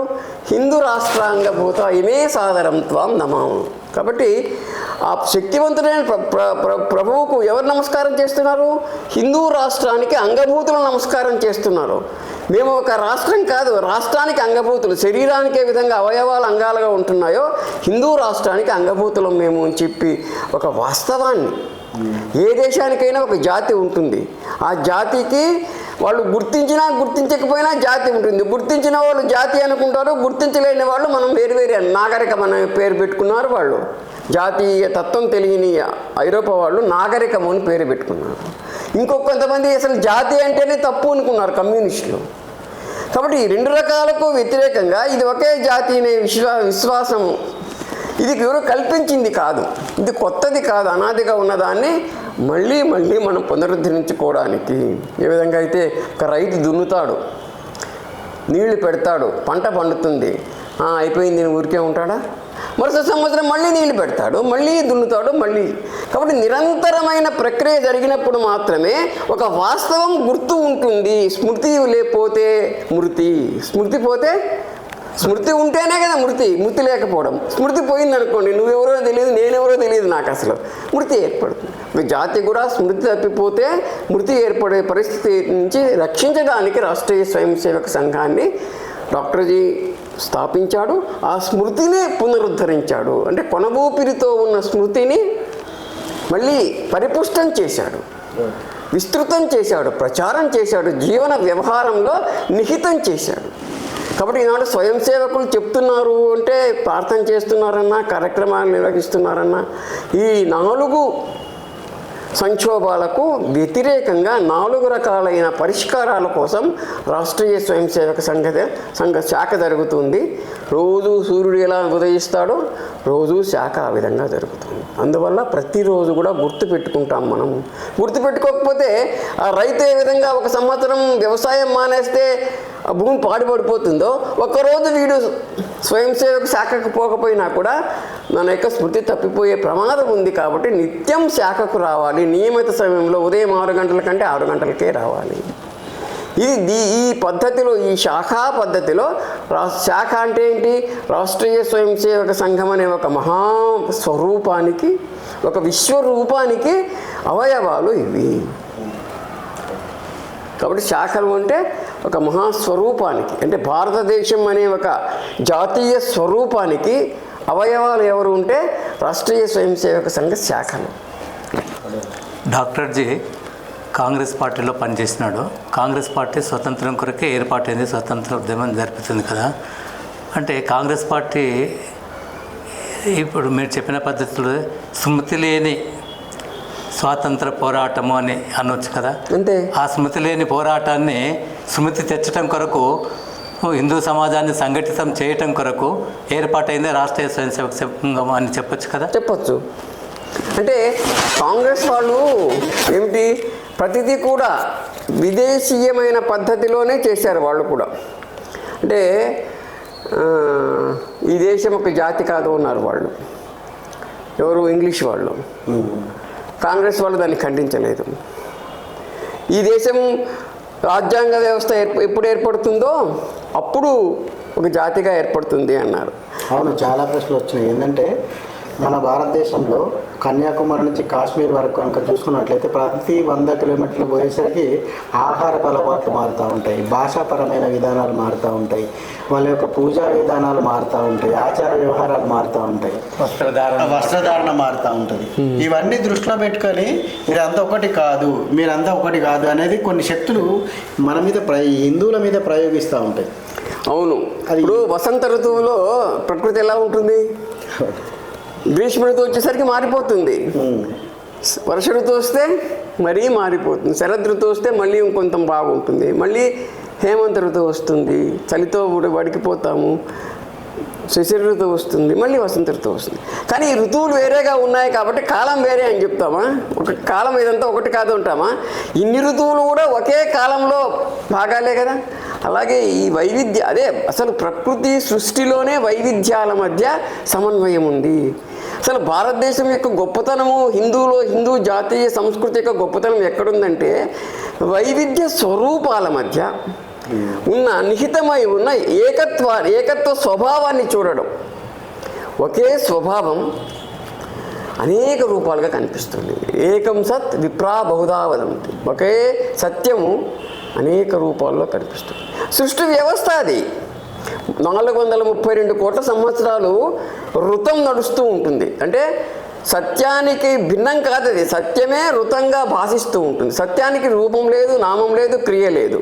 అది శాశ్వతంగా ఉంటుంది సత్యం. కానీ ఋతమేమిటి? అసంఖ్యాక రూపాలతో విశ్వ వ్యవస్థ విరాజిల్లుతుంది. ఇది 432 కోట్ల సంవత్సరాలు ఇలా జరిగిన తర్వాత లయం అవుతుంది. అంటే మళ్ళీ 432 కోట్ల సంవత్సరాలు సృష్టి కనిపించదు. అది రాత్రి, ఇది పగలు. కనిపించే కాలం పగలు, కనిపించని కాలం రాత్రి. కాబట్టి ఇంత సుదీర్ఘమైన వ్యవస్థ గురించి అవగాహన ఎవరికి ఉంది? భారతీయులకు ఉంది. అందుకే యుగాలుగా, మహాయుగాలుగా, మన్వంతరాలుగా వీళ్ళు విభజించుకున్నారు. ఈ జాతీయ తత్వంలో నిహితమైన వాస్తవ గ్రహణ ఇది. వాస్తవాన్ని గ్రహించే తత్వం అన్నమాట. సృష్టి నిహితమైన వాస్తవాలను సమాజ స్థిత జీవన విధానంగా అన్వయించుకోవడమే హిందుత్వం అంటే. అదే ఇక్కడ ఇట్లా అన్ని వేరున్నప్పటికీ కూడా ఒకటే, దాదాపు పూజా విధానాలు ఒకే రకంగా ఉంటాయి. అక్కడ కాశ్మీర్లో ఏ పేరైతే రాముడు అని పెట్టుకుంటాడు, ఇటు కన్యాకుమారిలో కూడా రాముడు అని వ్యక్తి ఉంటాడు. ఇదే హిందుత్వం యొక్క స్వయం పరంపర అని కూడా అంటున్నాను. భోజనంలో పచ్చడి ఉంటుంది, పప్పు ఉంటుంది, చారు, కూర, సంబారు. అవును, భోజనం వేరు కాదు కదా. భోజనం ఒకటే కదా. భోజనం ఒకటి. అందుకే మాతా భూమి పుత్రోహం పృథివ్యా ఇదం ద్యావా పృథివీ సత్యమస్తు పితర్మాత. ఈ మౌలికమైన సూత్రం, మౌలికమైన సూత్రాన్ని మనల్ని మర్చిపోవడానికి ఈ రకమైన ప్రయోగాలు చేస్తున్నారేమో నాకు. దానికి ప్రధానమైనది బ్రిటన్ వాడు మన నెత్తిక్కిన విద్యా విధానం. ఆ విద్యా విధానం వాడు వెళ్ళిపోయిన తర్వాత కూడా ఇంకా బలపడుతుంది ఈనాటి దేశంలో. బ్రిటన్ వాళ్ళు ఏ విద్యా విధానాన్ని అయితే పెట్టారో ఈ దేశంలో, దానివల్ల మనం బానిసలమైనాము. ఆ బానిస ప్రవృత్తి ఇప్పటికే కొనసాగుతున్న వాళ్ళు చేస్తున్న వాదాలు ఇవన్నీ కూడా. అయితే ఇప్పుడు ఇంకా ఇదే మనం ఈరోజు మనం ఆర్ఎస్ఎస్ సంఘ స్థాపన గురించి మాట్లాడుకుంటున్నాం కదా. నేను చాలా వరకు బయట ఒక్కొక్కసారి వింటూ ఉంటాను. కొన్ని సభల్లో కూడా కొంతమంది వ్యక్తులు మాట్లాడుతూ ఉంటారు. ఏమనంటే సంఘ శాఖల్లో అవతలి వారిని దాడి చేయాలనే విషయాలు నేర్పుతారు. లేదా సంఘం యొక్క ఒక వేరే వర్గాలకు, కొన్ని వేరే వ్యతిరేకమైన విధర్మీయులకు, అంటే వ్యతిరేక మతాలకు వ్యతిరేకంగా వీళ్ళను ట్యూన్ చేస్తారు. అంటే ఈ పిల్లల్ని ఈ రకంగా మత భావోద్వేగులుగా, మతతత్వవాదులుగా నిర్మాణం చేస్తారని చెప్పేసి వాదనలు కూడా బాగా వస్తున్నాయి. దీని మీద మీ వివరణ? నేను 42 ఏళ్ళుగా శాఖ వెళ్తున్నా. నాకెవ్వరూ కూడా వేరే వాళ్ళ మీద దాడి చేయమని చెప్పలేదు. ఒకటి. రెండవది, దాడి చేయమని చెప్తున్నారని ఏ స్వయం సేవకు కూడా చెప్పలేదు. మూడవది, అసలు హిందుత్వంలో ఉండే మౌలికమైన సిద్ధాంతమే రాష్ట్రీయ స్వయం సేవక సంఘం యొక్క సిద్ధాంతము, ప్రాతిపదిక కూడా. హిందుత్వం ఏం చెప్పింది? చరిత్ర చూసినట్టయితే ప్రపంచంలో మేము విశ్వ విజేతలు కావాలని హిందువులు ఎప్పుడూ చెప్పలేదు. అలెగ్జాండర్ చెప్పాడు, గౌరీ గారు చెప్పాడు, గజనీ గారు చెప్పాడు, వాళ్ళు చెప్పారు. కానీ భారతదేశం వాళ్ళు మేము విశ్వ విజేతలు కావాలని చెప్పలేదు. అందుకే భారతదేశం విశ్వ గురువు అయింది. అందరినీ మేము కలుపుకొని పోతాము, అందరూ మా వాళ్ళే, ఆనో భద్రా క్రతో ఎంతు విశ్రుత. ప్రపంచంలో ఉండే అన్ని మంచి భావాలు మాకు రావాలని చెప్పిన జాతి హిందూ జాతి అయితే, ఏ వైవిధ్యాన్ని కూడా ధ్వంసం చేయని జాతి హిందూ జాతి అయితే ఒక వైవిధ్యాన్ని ఎందుకు ధ్వంసం చేస్తుంది? ఒక వైవిధ్యం ధ్వంసం అయితే సృష్టి ధ్వంసం అవుతుంది, ప్రకృతి ధ్వంసం అవుతుంది. సమాజంలో కూడా ఒక మతాన్ని ధ్వంసం చేస్తే సమాజం వికలాంగ అవుతుంది. కాబట్టి హిందూ జాతిలో అనేక మతాలు అనాదిగా ఉన్నాయి, కొత్త మతాలు వచ్చాయి. అందరూ కలిసే హిందూ జాతి, ఒకే జాతి. కాబట్టి మా జాతిలో మా శరీరంలో ఉండే అంగాన్ని మేము కొట్టుకోవడానికి గొడవలు తీసుకుంటామా? రాష్ట్రీయ స్వయం సేవక సంఘ శాఖలో ఎందుకు చెప్తారా విధంగా మీ దేహాన్ని ఖండించుకోండి? ఒకే సమాజం, ఒకే. కాబట్టి అంతేకాదు మన ప్రార్థన ఉంది, రాష్ట్రీయ స్వయం సేవక సంఘంలో ప్రార్థన ఉంది. ఏం చెప్తున్నాము? అజయ్యాంచ విశ్వస్య దేహీష శక్తి. అంతేగాని విశ్వాన్ని జయించే శక్తిని మాకిమ్మని మనం చెప్పటం లేదు. దాడి చేసే ప్రవృత్తి లేనే లేదు సంఘంలో, రక్షించుకునే ప్రవృత్తి ఉంది. ఎలా రక్షించుకుంటాము? ఎంత ప్రమాదం వచ్చినా రక్షించుకుంటాం, అది మాత్రం ఖాయం. ప్రపంచమంతా మా దేశం మీదకి వచ్చినా మేము ఓడిపోకూడదు, మేము వాళ్ళని తిప్పికొట్టాలి. చరిత్ర చూసినట్టయితే అందరినీ తిప్పికొట్టిన వాళ్లే కానీ భారతీయులు గాంధారం అంటే ఆఫ్ఘనిస్తాన్ సరిహద్దులు అవతల వరకు తరిమేసి వచ్చేశారు. కానీ వెంటబడి పొయ్యి 2 లక్షల సైన్యము, గుప్తరాజుల సైన్యము, 40,000 సైన్యం, అలెగ్జాండర్ సైన్యము, వాడే భయపడి పారిపోతూ ఉంటే వాళ్ళను నలిపేసిండొచ్చు. వీళ్ళు పోలేదే, పారిపోయే వాళ్ళని పారిపోయినిచ్చారు. కాబట్టి విదేశాల మీద దాడి చేయడం కానీ, ఇతర మతస్థులు, హిందువు ఈ దేశంలో ఉండే వాళ్ళందరూ హిందువులే. ఏమిటి? 2 కండిషన్స్, 2 నిబంధనలు. భరతమాత మా తల్లిని భావించాలి, అది వాస్తవం. నువ్వు భావించినా భావించకపోయినా భరతమాత నీకు తల్లి కాకుండా పోదు. ఈ భూమిలో పుట్టిన నీళ్లు తాగుతున్నావు, తల్లిపాలు తాగినట్టు. ఈ భూమి మీద వచ్చే గాలి పీలుస్తున్నావు, తిండి తింటున్నావు, మరి ఈ భూమి తల్లి కాకుండా ఎట్లా పోయింది నీకు? కాబట్టి తల్లి నువ్వు గుర్తించినా గుర్తించకపోయినా ఈ దేశంలో ఉండే వాళ్ళందరికీ భరతమాత తల్లి. గుర్తించిన వాళ్ళు హిందువులు అవుతున్నారు, గుర్తించిన వాళ్ళు మ్లేచ్చులు అవుతున్నారు. కాబట్టి రాష్ట్రీయ స్వయం సేవక సంఘంలో ఎప్పుడు కూడా ఎవరి మీద దాడి చేయమని చెప్పరు. అది హిందూ స్వభావానికి వ్యతిరేకము, రాష్ట్రీయ స్వయం సేవక సంఘానికి స్వభావానికి వ్యతిరేకం. ప్రతిపక్ష నాయకుడు రాహుల్ గాంధీ గారు కూడా వాళ్ళు వచ్చి చూడొచ్చు కదా. రాహుల్ గాంధీ గారు కూడా నిన్న మాట్లాడుతూ పార్లమెంట్లో మాట్లాడుతూ శివుని బొమ్మను చిత్రపటాన్ని చూపిస్తూ మరి మీరు ఆర్ఎస్ఎస్ సంబంధించిన వ్యక్తులు, బీజేపీ వ్యక్తులు మీరు హింసావాదాన్ని నేర్పుతున్నారని చెప్పి మాట్లాడడం జరిగింది. అది హిందువులను అనుకుంటూనే మళ్ళీ నేను ఒక ఆర్ఎస్ఎస్ వాళ్ళనే అంటున్నాను, బీజేపీ వాళ్ళనే అంటున్నాను అని చెప్పి దాన్ని సమర్థించుకుంటూ మాట్లాడడం జరిగింది. అవును, దాడి చేయడానికి ఆయుధం అక్కర్లేదు. శివుడి చేతిలో ఆయుధం ఉన్నా, విష్ణువు చేతిలో ఆయుధం ఉన్నా, ఇంకెవరి చేతిలో ఆయుధం ఉన్నా కూడా హిందూ అయినవాడు, హిందూ తత్వం ఉన్నవాడు ఆయుధాన్ని దేనికి ఉపయోగిస్తాడు అంటే ఎవడైనా దాడి చేస్తే రక్షించుకోవడానికి మాత్రమే ఉపయోగిస్తాడు. దాడి చేస్తే రక్షించుకోవడం అనేది సహజమైన ప్రవృత్తి కదా. మానవ జాతికే కాదు, ప్రాణికోటికే సహజమైన ప్రవృత్తి. హిందువు కూడా ఏనాడు దాడి చేయడు, చేసిన చరిత్ర లేదు కదా, చరిత్ర లేదు.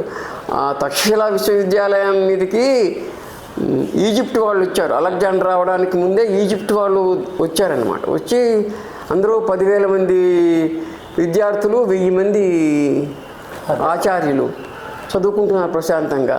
వాళ్ళు వచ్చి ధ్వంసం చేయడం మొదలెట్టారు.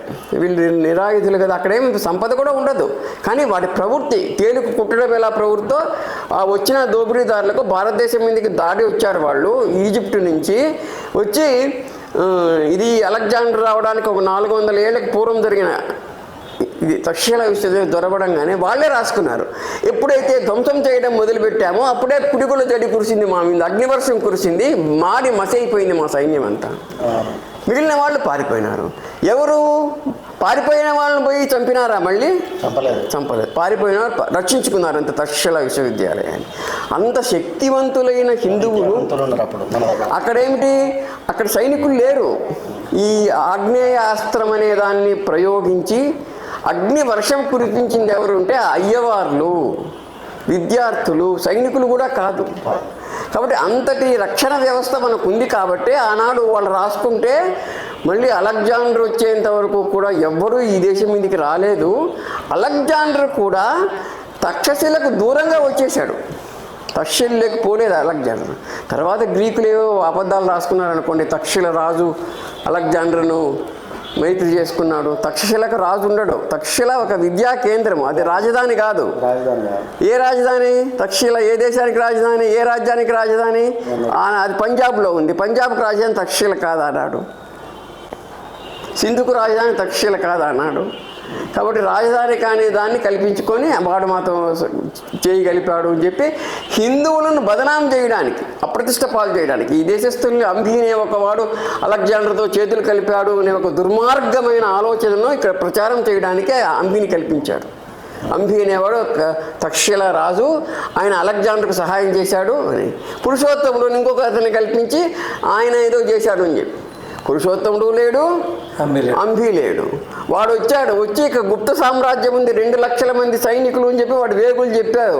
ఓయమ్మ 40,000 సైన్యంతో నేను వాళ్ళని అక్కడ ఎదుర్కొంటాను అని చెప్పి వాడు పారిపోయినాడు. అలెగ్జాండర్ పారిపోయి పరాజయ భావంతో గుండె పగిలి అక్కడ అకాల మరణం పాలైనాడు. అది వాస్తవం. అయితే ఇదంతా ఎందుకు చెప్తున్నామంటే ఇది హిందువుల గొప్పతనం చెప్పుకోవడానికి కాదు.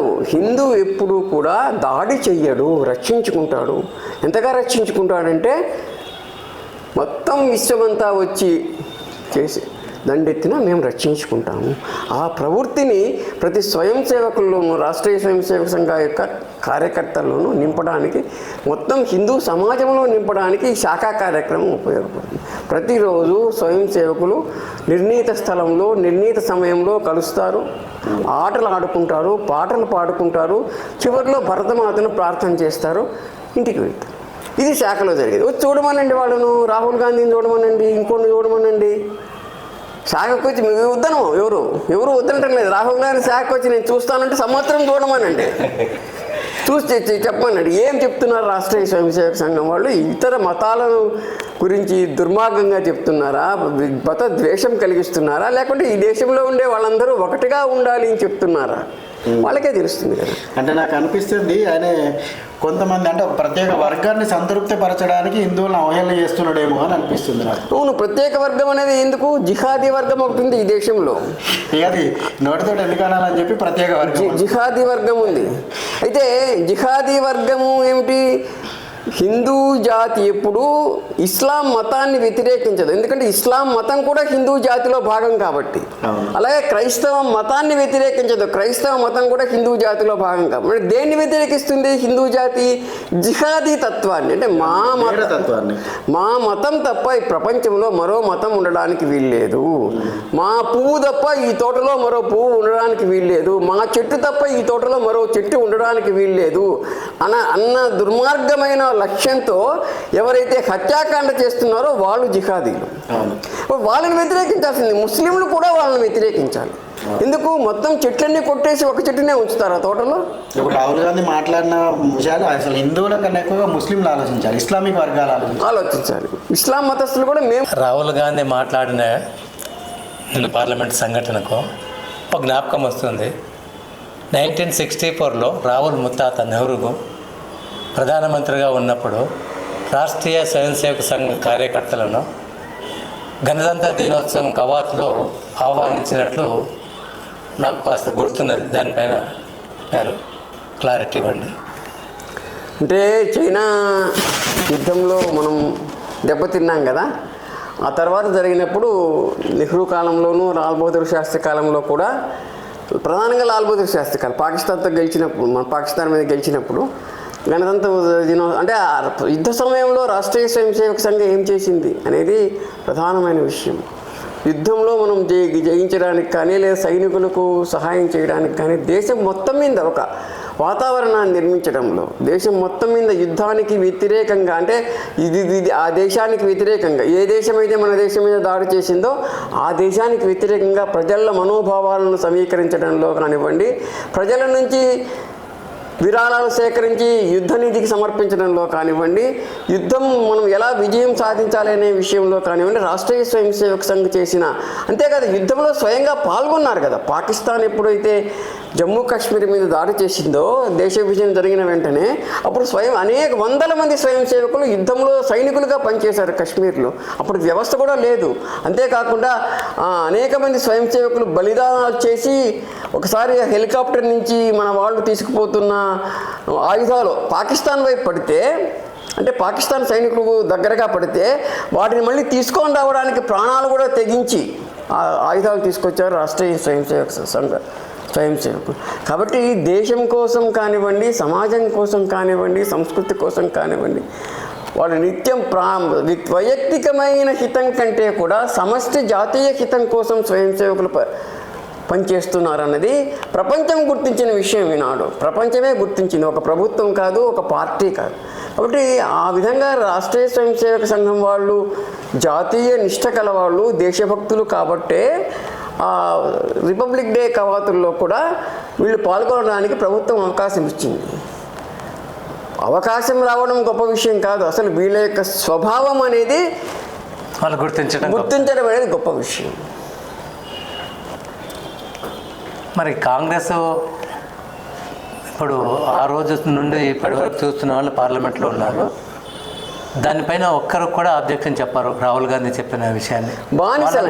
రాజకీయ బానిసలు వీళ్ళందరూ కూడా, అంతే రాజకీయ బానిసలు. ఏముంది ఇప్పుడు కాంగ్రెస్లో నాయకులు చెప్పండి, ఇటలీ ముఠా తప్ప. వాస్తవంగా కాంగ్రెస్ వాళ్ళు ఆలోచించాలి విషయాన్ని. ఏమిటి ఇటలీ ముఠా వాళ్ళు కొనసాగుతున్నారు, మన మీద పెత్తనం చేస్తున్నారు అని చెప్పి కాంగ్రెస్ వాళ్ళు గ్రహించడం లేదు. గ్రహించిన వాళ్ళు బయటకు వెళ్ళిపోయారు. శరద్ పవార్ బయటకు వెళ్ళిపోయాడు, ప్రణబ్ ముఖర్జీ బయటికి పోయాడు, మళ్ళీ బతిమాన్ని మళ్ళీ తెచ్చుకున్నారు. ఇప్పుడు నేను అనుకున్నది ఏంటంటే, ఇప్పుడు నేను అనేది ఏంటంటే, ఇప్పుడు ఉన్న వాళ్ళు కూడా ఆలోచించాలి. రాహుల్ గాంధీ నేను అనేది ఏంటంటే, ఇప్పుడు ఉన్న వాళ్ళు కూడా ఆలోచించాలి. ఎందుకు అంటే రాహుల్ గాంధీ మాట్లాడిన మాటలను చూస్తూ ఉంటే మైనారిటీ వర్గాలు హిందువులను తిడితే హిందువులు హింసావాదులు అంటే ఇప్పుడు మనకు దాదాపుగా స్వతంత్రం వచ్చినప్పటి నుంచి మనం ఎప్పుడైతే చూస్తున్నామో ఈ ఇస్లామిక్ టెర్రరిజం అనేది ప్రపంచవ్యాప్తంగా వరల్డ్ ట్రేడ్ సెంటర్ మీద ఎప్పుడైతే దాడి జరిగిందో అప్పుడు ప్రపంచమంతా గుర్తించింది. ప్రపంచమంతా ఇప్పుడు ఏమైంది, ఇస్లామిక్ టెర్రరిజం అనేది విస్తృతంగా ఉందనే భయాందోళనకు గురవుతుంది. ఈ దశలో అంటే మేము ఇస్లామిక్లం అందరం కూడా హింసావాదులం అనే ఆలోచన బయటకు వస్తుంది, సమాజానికి అర్థమవుతుంది. అంటే ఆ అర్థాన్ని వాళ్ళని కొంచెం సంతృప్తిపరచడానికి, అంటే ఇప్పుడు సమాజంలో నలుగురున్నా మనం ముగ్గురం కూర్చున్నాం, ఇందులో మన ముగ్గురు ఒక దొంగ ఉన్నారు అనుకోండి, అంటే మిగతా వాళ్ళని కూడా దొంగలు అనడం వల్ల ఆయన ముగ్గురు ఒకటే కదా అని మనం అనుకునే టైపులో ఆలోచనకు ఈ రాహుల్ గాంధీ పోయిండేమో అనిపిస్తుంది. అసలు రాహుల్ గాంధీ అనేవాడికి అసలు ఎంత పిచ్చి ప్రశ్న, ఎంత పిచ్చి ఆలోచన అంటే, రాహుల్ గాంధీ అనేవాడికి సొంతంగా భావాలు లేవు, సొంతంగా ఆయనకు ఒక కార్యక్రమం లేదు, ఎప్పుడు ఏం చేస్తాడో తెలియదు, ఎప్పుడు భారతదేశంలో ఉంటాడో ఎప్పుడు విదేశాలకు పారిపోతాడో తెలియదు, విదేశాలకు పారిపోయి అక్కడ ఏం చేస్తున్నాడు అనే విషయం కూడా ఎవరికి తెలియదు. రెండవది, వీళ్ళు నాయకులు ఉన్నారు కాబట్టి ఈ నాయకులకు బానిసలుగా ఉండేవాళ్ళే కాంగ్రెస్లో ఇప్పుడు ఉన్నారు. కాబట్టి బానిసలు వాళ్ళని ఎప్పుడు తప్పు పట్టరు. కావాల్సింది ఏంటంటే ఈ దేశంలో మీరు చెప్పిన విషయాలన్నీ కూడా ప్రజలకు చాలామందికి మేధావులకు కూడా తెలిసినప్పటికీ మరి ఎందుకని అక్కడ ఉంటున్నారు అంటే వాళ్ళు ఆ మేధ అనేది కాంగ్రెస్ నాయకులు కానీ కాంగ్రెస్ కార్యకర్తల యొక్క మేధ అనేది ఇటలీ ముఠా యొక్క బానిసత్వంలో విలువెల్లాడుతూ ఉన్నాయి. దాని నుంచి బయటకు వస్తే మాకు బతుకులేదేమో అనే ఒక భయం వీళ్ళకు విశ్వాసం లేదు. మనం బయటికి పోయి లేదా వీళ్ళని తొలగించి కాంగ్రెస్ను పెంచి పెద్ద చేసుకుందామనే భావం కూడా లేదు. అసలు కావాల్సింది ఏంటంటే చాలామంది ఈ రాష్ట్రీయ స్వయం సేవక సంఘం వాళ్ళు పెద్దలు కూడా చెప్పారు, మేము కాంగ్రెస్ లేని దేశం కోరటం లేదు, ఇటలీ ముఠా యొక్క ప్రభావం లేని కాంగ్రెస్ను కోరుతున్నాం. అంతే, ఇటలీ ముఠా ప్రభావం లేని కాంగ్రెస్ ఏర్పడినట్టయితే అది కూడా జాతీయ నిష్ఠతో పనిచేసే కార్యకర్తలు అందులోనూ ఉంటారు, తప్పేం లేదు కాంగ్రెస్ పార్టీ.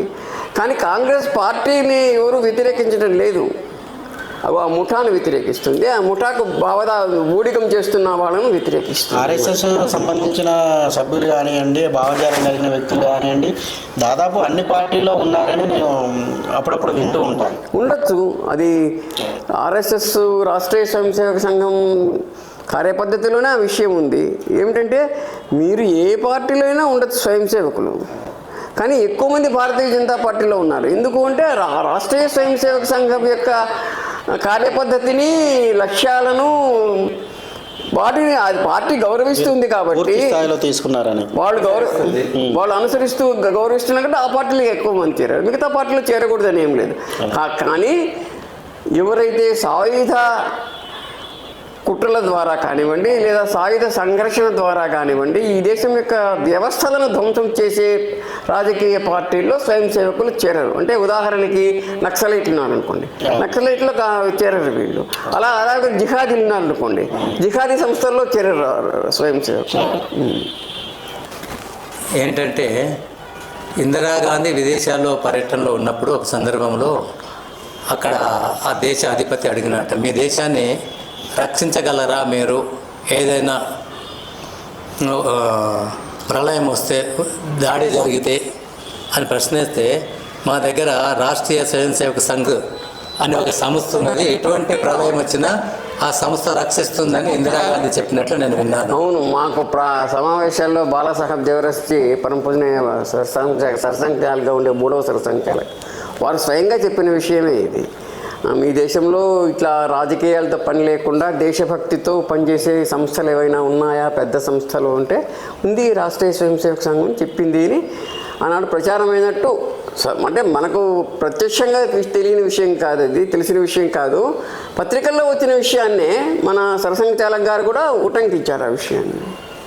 నెహ్రూ కాలంలో, శాస్త్రి కాలంలో కూడా శాస్త్రి గారు, లాల్ బహదూర్ శాస్త్రి గారు ప్రధానమంత్రిగా ఉన్నప్పుడు, నెహ్రూ ప్రధానమంత్రిగా ఉన్నప్పుడు కూడా ఆ గణతంత్ర దినోత్సవాల్లో సంఘాన్ని పిలిచి ప్రదర్శన చేయమన్నారు కదా. అంటే వాళ్ళు కూడా వ్యతిరేకత తగ్గించుకున్నట్టే కదా అప్పుడు.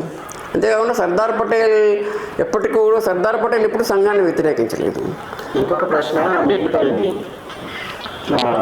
ఆర్ఎస్ఎస్ స్వాతంత్ర ఉద్యమంలో పాల్గొనలేదు అనే ప్రశ్న చాలాసార్లు విపక్షాలు వినిపిస్తుంది. ఇది ఎంతవరకు వాస్తవం? అంటే అదేటో ఎట్లా ఉందంటే, ఇది ఒక కాకి గూబా ఈ మధ్యలోనే ఒక కాకి గత 5-10 సంవత్సరాలు ఒక కాకి గుడ్లగూబ కొట్లాడుకున్నాయట ఒక ఇంటి కోసం. కాకిని అడిగాడట దేవుడు వచ్చి, ఎప్పటి నుంచి ఉన్నావు అంటే, నేను పుట్టి పెరిగిన తర్వాత ఇల్లు కట్టుకొని ఉంటున్నాను ఇక్కడ అంటే. గూబని అడిగితే, నేను ఈ భూమి పుట్టకముందే ఈ ఇల్లు కట్టుకొని ఉన్నాను అంటే. ఇప్పుడు రాష్ట్రీయ స్వయం సేవక సంఘం ఎప్పుడు పుట్టింది? రాష్ట్రీయ స్వయం సేవక సంఘం 1925లో ప్రారంభమైంది. అప్పటి వరకు డాక్టర్జీకి తర్వాత డాక్టర్జీ సహచరులు అనేక మంది కాంగ్రెస్ సంస్థలో పనిచేశారు. వాళ్ళు పనిచేసిన అంతకుముందు సాయుధ సమరంలో పనిచేశారు. సాయుధ సమరం వల్ల కూడా అసలు లక్ష్యం ఏమిటి? స్వాతంత్రం తేవడం అనేది పాక్షికమైన లక్ష్యమే కానీ సమగ్రమైన లక్ష్యం కాదు కదా, సమగ్రమైన కార్యం కాదు కదా, సమగ్రమైన ప్రాతిపదిక కాదు కదా. సమగ్రమైన ప్రాతిపదిక ఏమిటి? ఈ హిందూ రాష్ట్రం హిందూ రాష్ట్రంగా ఉండాలి. హిందూ రాష్ట్రం గతంలో వైభవం ఉండేది, ప్రపంచానికి విశ్వగురువుగా ఉండేది. దాన్ని మళ్ళీ సాధించుకోవాలి. స్వాతంత్రం వస్తుందా రాదా అనేది తాత్కాలికమైన పరిణామం, కానీ శాశ్వతమైన లక్ష్యం ఏమిటంటే సంహతా కార్యశక్తి విధాయాస్య ధర్మస్య సంరక్షణం, అస్య ధర్మస్య సంరక్షణం విధాయ పరం వైభవం నేతుం ఏ తత్స్వరాష్ట్రం. కాబట్టి ఈ ధర్మాన్ని, ఈ సంస్కృతిని రక్షించి ఈ జాతిని పరమభైభవ స్థితికి తీసుకోవడం రాష్ట్రీయ స్వయం సేవక లక్ష్యం. కానీ ఆ లక్ష్యంలో స్వాతంత్రం తేవడం అనేది ఒక అంశం మాత్రమే. కాబట్టి ఈ విస్తృతమైన లక్ష్యం ఎప్పుడైతే సాధిస్తామో దాంట్లో అది కూడా భాగం అవుతుంది కదా. కాబట్టి సంఘటనా పద్ధతిలో హిందూ సమాజాన్ని సంఘటన చేస్తూ ఉంది అంటే అది బ్రిటన్ వాళ్ళకి వ్యతిరేకమే, ఐరోపా వాళ్ళకి వ్యతిరేకమే. హిందుత్వంపై జరుగుతున్న దాడులకు వెరసే వీళ్ళు అప్పుడు సంఘాన్ని స్థాపించారు. అంటే దాని అర్థం ఏంది? అప్పుడు ఈ దాడులు చేస్తున్నది ఎవరు? విధర్మీయులు ఎవరు? అప్పుడు ప్రభుత్వంలో ఉన్నది east India company, Portuguese, England ప్రభుత్వం. అంటే దాని అర్థము వాళ్ళు చెప్పినా చెప్పకుండా సంఘం ఇక్కడ దీని ఉద్దేశాన్ని పట్టుకొని చూస్తే మనము సంఘం కూడా స్వాతంత్ర ఉద్యమంలో పాల్గొన్నది అనేది సంఘటనా కార్యం ద్వారా, సంఘటనా పద్ధతి ద్వారా స్వాతంత్ర ఉద్యమంలో పాల్గొన్నది. వాళ్ళు ఏం చేశారు? సత్యాగ్రహ పద్ధతి, కాంగ్రెస్ అంతే. సత్యాగ్రహ పద్ధతిని నడిపించిన వాళ్ళు ఎవరు? ఆంగ్లేయులు. వాళ్ళకు అరెస్ట్ చేసినా కూడా సుఖమైన జైళ్ళు, సుఖకరంగా పరుపులు, వాళ్ళకి చదువుకునే పుస్తకాలు, వంట చేసుకోవడానికి వ్యవస్థలు వాళ్ళకి ఇచ్చారు. రెండవ వైపున సాయుధ సమరంలో చేస్తున్న వాళ్ళు కూడా సమష్టిగా నేతాజీ సుభాష్ చంద్రబోస్ వచ్చేంత వరకు కూడా ప్రాంతీయమైన పోరాటాలు జరుగుతున్నాయి.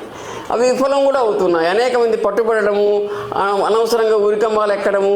అంటే త్యాగం చెయ్యాలి, ఆ త్యాగం చేసిన దానికి ఫలితం ఉండాలి. కాబట్టి సాయుధ సమరంలో పాల్గొన్న మహనీయులందరూ కూడా గొప్పవాళ్లే, కానీ వాళ్ళు సంఘటితంగా సమరం జరపలేకపోయారు. సుభాష్ చంద్రబోస్ వచ్చిన తర్వాత జరిగింది. సుభాష్ చంద్రబోస్ కూడా డాక్టర్జీ దగ్గరకు వచ్చాడు, డాక్టర్జీని మాట్లాడాడు, డాక్టర్జీతో సలహాలు తీసుకున్నాడు. కాబట్టి డాక్టర్జీ సలహాలు ఇవ్వడం ద్వారా, స్వయం సేవకులు సలహాలు ఇవ్వడం ద్వారా, సమర్థించడం ద్వారా ఆ యుద్ధంలో పాల్గొన్నట్టే కదా వీళ్ళు కూడా. ఆయన కూడా ఒక దేశాన్ని స్వతంత్ర ప్రకటించుకున్నాడు. నేతాజీ దేశానికి మొట్టమొదటి ప్రధానమంత్రి. ఎందుకు? మన దేశానికి ఒకసారిగా రాలేదు స్వాతంత్రం. నేతాజీ మొట్టమొదటి విముక్తి కలిగించాడు. చివరి విముక్తి ఎప్పుడైంది? గోవాకు, దాద్రా హవేలీ, నాగర్ హవేలీకి వచ్చిందనమాట. అంటే ఈ మధ్యలో అనేక సార్లు 47లో, క్రీస్తకం 47 మొత్తం ఎక్కువ భాగాలు విముక్తమైనాయి. దేశ విభజన కూడా జరిగింది అప్పుడు. తర్వాత ఫ్రాన్స్ వాళ్ళ అధీనంలో ఉన్న పుదుచ్చేరి ఆ తర్వాత 56లో వచ్చింది. అలాగే గోవాకు పోరాటం జరిగిన తర్వాత పోర్చుగీస్ వాళ్ళ నుంచి విముక్తి వచ్చింది. 48లో నిజాం నుంచి విముక్తి వచ్చింది. కాబట్టి దశల వారీగా వచ్చినప్పుడు ఏ దశను మనం గుర్తించాలి? చివరి దశనా, మొదటి దశనా? అసలు మన ప్రజల్ని కూడా ఏమార్చినట్లేదు. కాబట్టి మొదటి దశనే గుర్తించాలి. ఎందుకు? మొదటి విముక్తి చేసిన వాడు నేతాజీ, కాబట్టి అతనే మొదటి ప్రధానమంత్రి, అదే మొదటి ప్రభుత్వం. ఇంగ్లీష్ వాళ్ళు ఒప్పుకోలేదు కాబట్టి మనం ఒప్పుకోకుండా పోవడం ఏమిటి? అసలు విషయం ఏమిటంటే, ఇప్పుడైనా ప్రభుత్వం నేతాజీని సుభాష్ చంద్రబోస్ ప్రభుత్వాన్ని మొదటి ప్రభుత్వంగా గుర్తిస్తూ చరిత్రను రాయాలి. ఇప్పుడు రాయించాలి, అధికారికంగా చరిత్ర రాయాలి రాజ్యాంగం పద్ధతుల ద్వారా. జవహర్లాల్ నెహ్రూ రెండవ ప్రధానమంత్రి అవుతాడు, తప్పేముంది? కాబట్టి రాష్ట్రీయ స్వయం సేవక సంఘం పద్ధతి అనేది ఏమిటంటే సంఘటనా పద్ధతిలో స్వాతంత్ర సమరంలో పాల్గొంది. అంటే సాయుధ సమరం కాదు, సత్యాగ్రహ ఉద్యమము కాదు, ఇది సంఘటనా పద్ధతి. సంఘటనా పద్ధతిలో ప్రతి స్వయం సేవకుడు కూడా, శాఖకు వచ్చిన ప్రతి స్వయం సేవకుడు కూడా స్వాతంత్ర వీరుడే, స్వాతంత్రంలో పాల్గొన్నాడు. ఎందుకు? విస్తృతమైన పరమవైభవ సాధనలో స్వాతంత్ర సాధన కూడా భాగము, విదేశాల నుంచి దేశాన్ని విముక్తి చేయడం కూడా భాగం. కాబట్టి మేము విస్తృతమైన లక్ష్యం కోసం పనిచేస్తుంటే దాంట్లో భాగమైన చిన్న లక్ష్యం కోసం మీరు పనిచేయలేదు అని అంటే ఎలా? అంటే డైరెక్ట్గా రాలేదనే తప్ప ఈ సంఘటన నిర్మాణం వల్ల స్వాతంత్ర సమరం. ఇంకోటి, దేశ విభజన జరిగిన సమయంలో కూడా కనీసం మన సిగ్నల్స్ దగ్గర కూడా మన స్వయం సేవకులు పనిచేస్తున్నారు. దేశ విభజనలో రాష్ట్రీయ స్వయం సేవక సంఘం పాకిస్తాను, సింధు, పంజాబ్ ఆ ప్రాంతాల్లో వాళ్ళు చేసిన వాళ్ళ జీవితాలను బలిపెట్టి హిందువులను రక్షించి పంపించారు మొదట. చివరిగా వాళ్ళు వచ్చారు, అంతేగాని మొదట వాళ్ళు రాలేదు. రైలు పెట్టారులో వాళ్ళు తలలు నరికి, చేతులు నరికి, స్తనాలు కోసి వేస్తే కూడా స్వయం సేవకులను రక్షిస్తూ అడ్డం పడి తిండి, బట్ట, నీడ అని చేస్తున్నారు. చివరికి కాశ్మీర్ నుంచి తరిమివేయబడ్డటువంటి వాళ్ళు కూడా మసీదులలో ఢిల్లీలో ఉంటే గాంధీ నిరాహార దీక్ష చేసేసి బయటికి పంపించినాడు హిందువులను. ఇంత దారుణమైనటువంటి కాంగ్రెస్ పార్టీ. ఈరోజు మనం సరే, ఇప్పుడు మనం కాంగ్రెస్ పార్టీ గురించి చర్చించడం లేదు, రాష్ట్రీయ స్వయం సేవక సంఘాన్ని గురించి చర్చించే. రాష్ట్రీయ స్వయం సేవక సంఘం అనేది ఒక చీకటి, మీరు చెప్పినవన్నీ చీకటి విషయాలు చెప్తున్నారు. రాష్ట్రీయ స్వయం సేవక సంఘం ఆ చీకటిలో వెలిగిన చిరుదివ్వగా వెలిగి ఒక మహాప్రభలాగా విస్తరించి ఈనాడు ప్రపంచమంతా గుర్తించే, ప్రపంచానికి మార్గదర్శనం చేయగల ఒక మహా తేజపుంజంగా, ఒక మహాశక్తిగా, ఒక మహా వెలుగుగా విరాజిల్లుతోంది రాష్ట్రీయ స్వయం సేవక సంఘం. కాబట్టి రాష్ట్రీయ స్వయం సేవక సంఘము ఆ సంస్కారాలన్నీ మొత్తం ఏమిటంటే, మనకు పరంపూజనీయ గురూజీ బంచ్ ఆఫ్ థాట్స్లో మొట్టమొదటి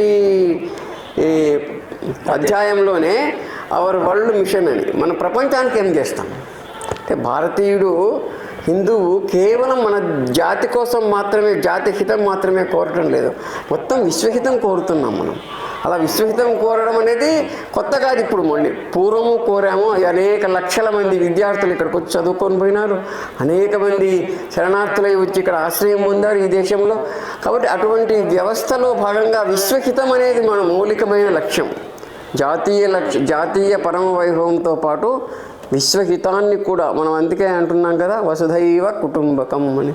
ప్రపంచమంతా ఒకే కుటుంబం అనేది ఎవరు చెప్తున్నారు? హిందువు చెప్తున్నారు. కాబట్టి ఆ హిందువుల సంస్థ రాష్ట్రీయ స్వయం సేవక సంఘం. కాబట్టి రాష్ట్రీయ స్వయం సేవక సంఘం యొక్క లక్ష్యం ఏమిటి అంటే ఈ జాతి యొక్క పరమ వైభవం, తద్వారా విశ్వహితాన్ని సాధించడం కూడా.